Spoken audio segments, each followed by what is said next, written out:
આતંકવાદીઓને મારી નાખો આવું કહેવા વાળા જ ભારતમાં યુદ્ધ કે અટેક માટે શું તૈયારી થાય છે એ આતંકવાદીઓને કહેતા હોય છે। 26/11/2008ના હુમલામાં એક બાજુ આતંકવાદી લોકોને ગોળી મારતા હતા અને બીજી બાજુ આપણી ન્યૂઝ ચેનલો વાળા આપણા કમાન્ડોએ શું કર્યું, કઈ બિલ્ડિંગમાં ઓપરેશન કર્યું, કયા રસ્તાઓ ઘેરાબંધી કરી છે, આ બધું લાઈવ દેખાડતા હતા અને આ બધું એ આતંકવાદીઓ પણ જોતા હતા। આ આપણી મોટી ભૂલ હતી અને એની કિંમત આપણે લોકોના મોતથી અને વીરોના શહીદીથી કિંમત ચૂકવી છે। આજે 2025 આવી ગયું પણ અફસોસ આપણે કાંઈ ન શીખ્યા। પહેલગામમાં આતંકવાદી હુમલો થયો એનો જવાબ આપવા માટે આપણા દેશની સુરક્ષા એજન્સીઓ કામે લાગી ગઈ છે અને સરકાર પણ પાકિસ્તાન સામે સખત પગલાં લેવા માટે તૈયાર છે। ત્યારે કયું ફાઇટર જેટ ક્યાંથી ક્યાં જાય છે, સરકારે ભારતમાં કોની સાથે મીટિંગો કરી છે, આર્મીની મૂવમેન્ટ, અટેકની સંભાવનાઓ, આ ફોટો અને વિડીયો તમે શેર કરો છો, તમને ખબર છે આ કેટલું ખતરનાક છે? આ એક નેશનલ ઇશ્યુ છે,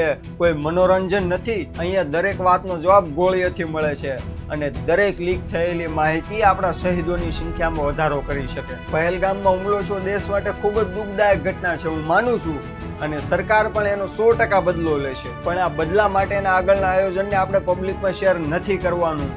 આગળ જે આપણે ભૂલ કરી છે ફરીથી રિપીટ નથી કરવાની। આ સોશિયલ મીડિયા આખી દુનિયા માટે છે અને આપણા દુશ્મનો પણ એના ઉપર જ નજર રાખીને બેઠા હોય છે। તમારું આના ઉપર શું કેવું છે એ કમેન્ટમાં લખજો અને આ વિડીયો એવા લોકોને મોકલી દો જે વિચાર્યા વગર આવા ફોટા કે સરકારના આયોજનોને શેર કરે છે।